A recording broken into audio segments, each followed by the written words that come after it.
કચ્છ પલાસવા રાપરના પલાસવા ગામે દેશાણી પરિવાર દ્વારા અનોખા લગ્નોત્સવ ઉજવાયો. લગ્નમાં ગંગા આરતી અને હેલિકોપ્ટરથી ગામ પર પુષ્પવર્ષા.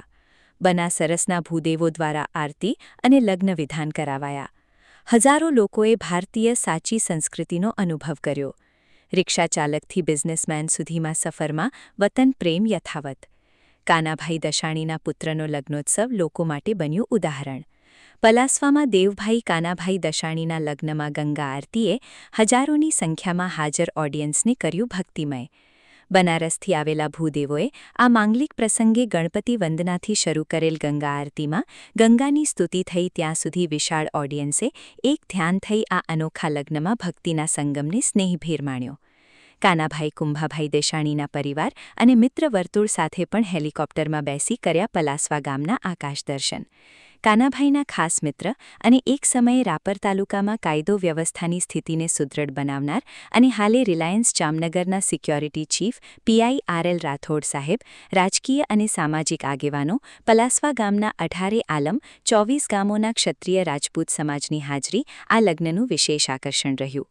સત્તાધાર મહંત શ્રી દેવનાથ બાપુ, સંતો અને ગરીબોની આંતરડીના આશીર્વાદથી આ લગ્નની ભવ્યતામાં લાગ્યા ચાર ચાંદ. હેલિકોપ્ટરથી હાથીની અંબાડીએ ચડેલા દેવ કાનાભાઈ દશાણીના માતૃશ્રીની આંખોમાં હર્ષના આંસુઓ સાથે કાનાભાઈ કુંભાભાઈ દશાણી એટલે છકડાથી હેલિકોપ્ટર સુધીની સફર. રિપોર્ટ ભીખુ પ્રજાપતિ, સામખિયારી, કચ્છ. એમના સુપુત્ર ભાઈ દેવુભાઈના લગ્ન પ્રસંગે અહીંયા ભૂદેવો જે બનારસથી આવ્યા છે સાહેબ, આરતીના દર્શન કરવા માટે મારે તમારે કાશી જવું પડે, બનારસ જવું પડે. કાશીની ગંગા આજ પલાસવાના પાદરમાં દર્શન કરવા આવ્યા છે. આરતીના આપણે બધા તાળીઓથી વધાવશું. અહીંયા વિશ્વવંદનીય સંતો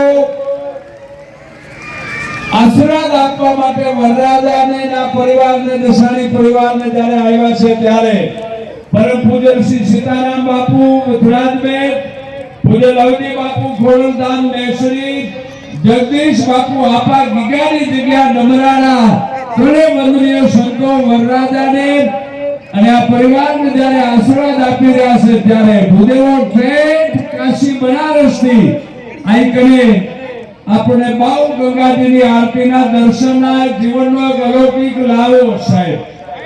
એક બાજુ રાજસ્થાનના મિત્રો, અમારા કલાકારો આપણે બહુ મોજ કરાવી. ફોક મ્યુઝિક ઓફ રાજસ્થાન એ વિદેશમાં કાર્યક્રમો કરે છે. એવા કલાકારો